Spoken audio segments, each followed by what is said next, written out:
இல்லை சார், இது இந்த பையனுடைய பிரவீன்ன்ற பையனுடைய லைஃப் ஸ்டோரியாக இருக்கிறதுனால இவன் ஒரு 3 பொண்ணுங்களை கடந்து வரான்ற மாதிரி ஒரு கேரக்டராக இருந்துச்சு. அப்படின்ற ஒரு கேரக்டரில் தான் இருந்துச்சு.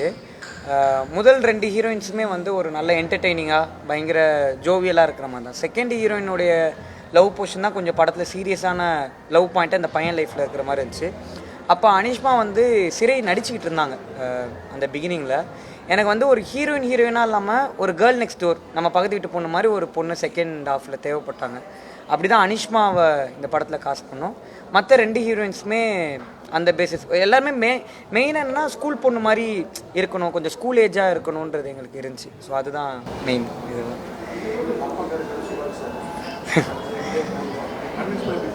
இல்லை சார், முதல்ல சுராஜ் சார் நான் கதை எழுதும் போதே சுராஜ் சாரும் பசுபதி சாரும் தான் நடிக்கணுன்ற மாதிரி ஐடியா இருந்துச்சு.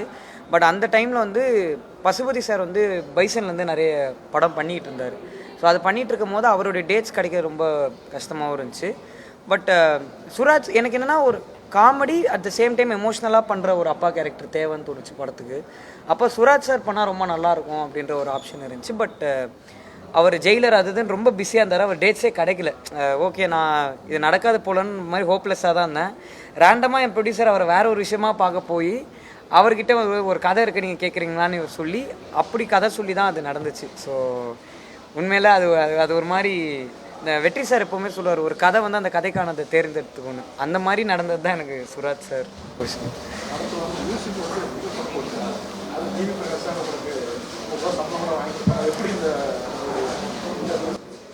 இல்லை சார், நான் முதல்ல இந்த படம் பண்ணுறப்ப எங்கள் எல்லாருக்குமே ஒரு எப்படி சொல்லணுன்னா, இப்போ நாங்கள் எல்லாருமே புது பசங்க, நாங்கள் எல்லாருமே ஒன்று பண்ணுறோம். அப்போது எங்களுக்கு அட்வைஸ் பண்ணுறதுக்கும் சரி, எங்களை பேக்கப் பண்ணுறதுக்கும் ஒரு முக்கியமான பெரிய எக்ஸ்பீரியன்ஸ்டான ஒரு ஆள் தேவைப்பட்டுச்சு. அப்போ நான் மியூசிக்கில் அது மெயினாக இருக்கணும்னு தோணுச்சு. ஏன்னா படத்தில் நிறைய பாட்டு இருக்குது.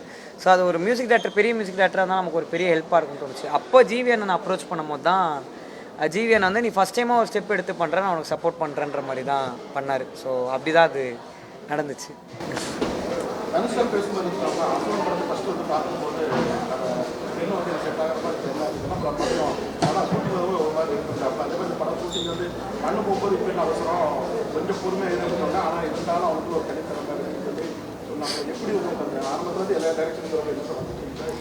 இல்லை சார், எனக்கு டேரக்டர் ஆகணுன்ற ஆசையே இருந்தது இல்லை சார். நான் இப்போ டேரக்டர் ஆனதுமே வந்து இன்றைக்கி ரொம்ப சந்தோஷமாக இருக்குது. ஆனால் நான் ஒரு நல்ல ஆக்டர் ஆகணும், எனக்கு ஹீரோவாக நடிக்கணுன்ற ஆசை தான் ரொம்ப இருந்துச்சு, சின்ன வயசுலேருந்தே இருந்துச்சு. பட் வந்து எனக்கு அசுரன், விடுதலை, அப்புறம் வாத்தி எல்லாத்துலேயுமே நான் சீரியஸான ரோல் நடித்ததுனால எனக்கு வெறுமே சீரியஸான கேரக்டர்ஸ் மட்டும்தான் வந்துச்சு. நான் முன்னாடி என்ன படங்கள் பண்ணனோ அதுக்கு அப்படியே மேட்ச் பண்ணுற மாதிரி தான் எல்லாமே வந்துச்சு. ஸோ அப்போ இதே மாதிரி பண்ணிகிட்டு இருக்க முடியாது. நமக்கு ஒரு நல்ல ஜாலியாக என்டர்டெயின் பண்ணுற மாதிரி ஒரு படம் பண்ணணுன்ற ஒரு ஆசை இருந்துச்சு.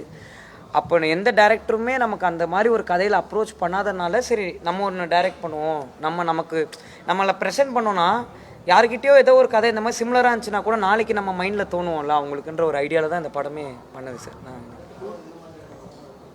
சார் அடுத்து இப்போதைக்கு ஆக்சுவலாக எதுவுமே இல்லை சார், இது முடிச்சுட்டு தான். ஏன்னா ஓப்பனாக சொல்லணுன்னா லாஸ்ட்டு ஒரு ரிலீஸ்க்கு 2 நாள் முன்னாலாம் செம ப்ரெஷர் ப்ரொடியூசருக்கு. ஏன்னா நான் 19th படம் ரிலீஸு, நான் வந்து 17th நைட்டு தான் படமே லாக் பண்ணி அமைச்சேன். ஸோ யாரையுமே மீட்டும் பண்ண முடியல, ரொம்ப ப்ரெஷராக தான் லாஸ்ட் மினிட்டில் போயிட்டுருந்துச்சு சார். எப்படியாவது ஃபஸ்ட் டைம் வெளில வருது, ப்ராடக்டாக கரெக்டாக வந்துடணும் அப்படின்ற ஒரு இது இருந்துச்சு.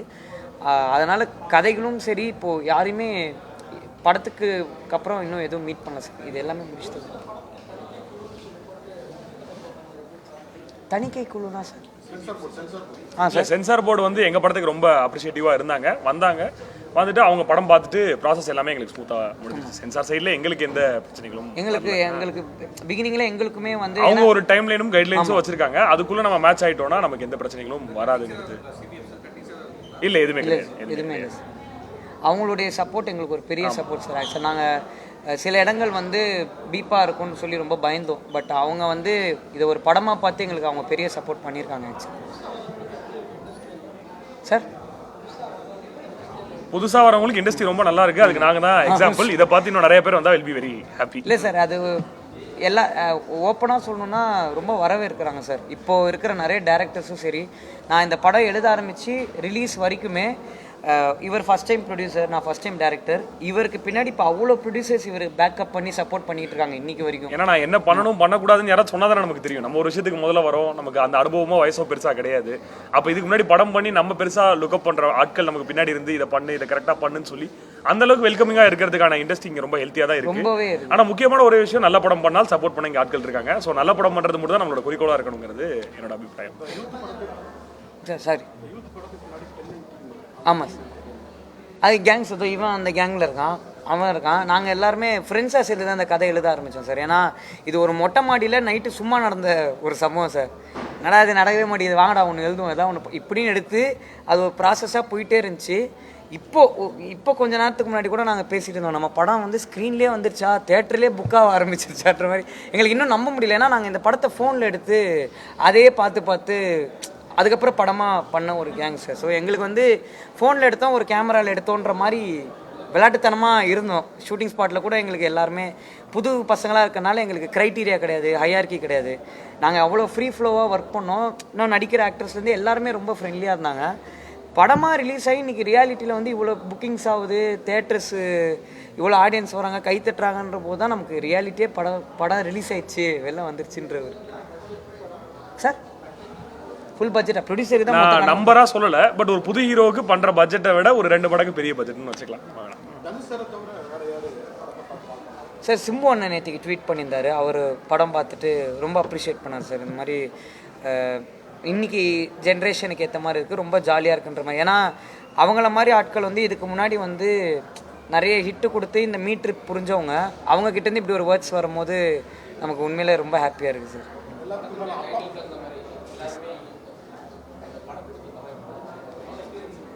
இல்லை சார், எல்லாருமே ரொம்ப ஃப்ரெண்ட்லியாக தான் இருந்தோம் ஷூட்டிங் ஸ்பாட்டில். அதான் நான் சொன்னல, நாங்கள் ஃபோன்லேயே எடுத்து பழகினனால என் ஃப்ரெண்ட்ஸே வந்து அசோசியேட் டைரக்டரு, கோ டைரக்டரு, அதில் கொஞ்சம் எக்ஸ்பீரியன்ஸான 2-3 பேரை மட்டும் வச்சுக்கிட்டோம். கேமராமேன் புது அண்ணன். ஸோ இதெல்லாம் எப்படி இருந்துச்சுன்னா, இப்போ இந்த முட்டைக்கலைக்கு பாட்டு இருக்குல்ல சார், அது முதல்ல படத்துக்கு முன்னாடி பண்ணப்போ காலையில் ரொட்டீன் அந்த பாட்டை போட்டு எல்லாம் டான்ஸ் ஆடி தான் ஷூட்டிங் ஆரம்பிப்போம். ஷூட்டிங்க்கு வர லைட்மேன் அண்ணன் எல்லாருமே வந்து, தம்பி நாளைக்கு அப்புறம் வேறு ஷூட்டிங் போனால் கையா முயான்னு கற்றுவாங்க தம்பிங்க, ஜாலியாக டான்ஸ் ஆடிட்டு சார் தம்பி அப்படின்வாங்க. ஸோ எங்களுக்கு வந்து எங்களுக்கு லிட்டரலாக ஒரு ஸ்கூலுக்கு போகிற மாதிரி தான் சார் இருந்துச்சு. ரொம்ப ஜாலியாக ஷூட்டிங் நடக்க வேண்டிய டைமில் ஷூட்டிங்கும் நடந்துச்சு. அட் த சேம் டைம் வந்து ரொம்ப ஹாப்பினிங்காக இருந்துச்சு. உண்மையில சொல்லணும்னா படம் ரிலீஸ் ஆகி இன்றைக்கி இவ்வளோ பேர் அப்ரிஷியேட் பண்ணும்போது ரொம்ப சந்தோஷமாக இருக்குது. ஆனால் திரும்ப இந்த செட்டுக்கு போக முடியாதுன்னு நினைக்கும் போது கொஞ்சம், ஏன்னா இவங்க எல்லாருமே இது முடிஞ்சிருச்சுன்னா எல்லாரும் அடுத்தடுத்து போயிடுவாங்க, அது கொஞ்சம் கஷ்டமாக தான் இருக்குது.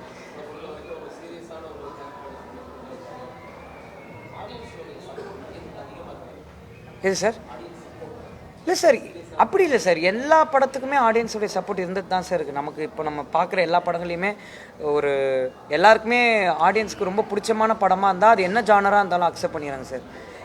நான் பர்சனலாக அதை சூஸ் பண்ணதுக்கு காரணம் என்னன்னா, ஒரே மாதிரி பண்ணிகிட்டு இருக்கோமே, நம்ம வேறு மாதிரி ஒன்று பண்ணாதானே நம்மளை நாளை பின்ன வேறு கதைகளுக்கு யோசிக்க கூட தோணும் டேரக்டர்ஸ்க்குன்றது தான். எல்லா வரவேற்புமே நல்லாவே இருக்குது சார் எல்லாருக்கிட்டையுமே. ரொம்ப சந்தோஷம் சார். அவங்க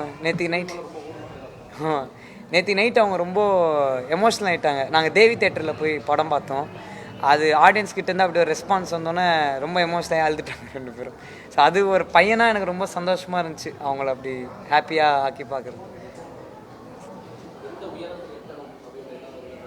சார் இல்லை சார், நல்லா நடிச்சிட்டு இருக்கணும், நல்ல படம் கொடுத்துட்டு இருக்கணும். இந்த உயரமே அவர் எதிர்பார்க்கறது. ஆமாம் சார், நான் இல்லாத வரைக்கும் இன்னும் பெரிய உயரம் போயிட்டே இருப்பாரு. எனக்கு நான் உண்மையில எக்ஸ்பெக்டே பண்ணல சார். இது ரொம்ப எனக்கு இப்படி ரிசீவ் பண்ணுவாங்க படத்தை நான் என்ஜாய் பண்ணுவாங்கன்னு நினச்சேன் சார். பட் வந்து இவ்வளோ ரிசீவ் பண்ணி எனக்கு விசில் அடிக்கிறாங்கன்றலாம் எனக்கு நம்பவே முடியல சார். நான் இன்னும் ப்ராசஸ் பண்ணிட்டு தான் இருக்கேன். அதெல்லாம் புதுசாக இருக்குது.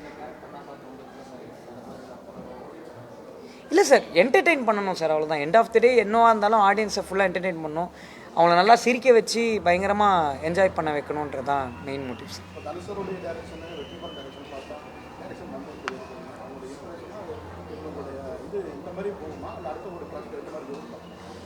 சார் எனக்கு உண்மையில் ஐடியாவே கிடையாது. நான் மெயினாக நடிக்கணும்னு தான் சார் இதை பண்ணேன். ஸோ வந்து நான் அடுத்த ப்ராக்ரஸ் இந்த நடிக்கிறதா தான் சார் இருக்கும். நான் அடுத்து டைரக்ட் பண்ணுறது என்ன ஐடியா எல்லாமே கொஞ்சம் இனிமேல் தான் இதுவாக இருக்கும்.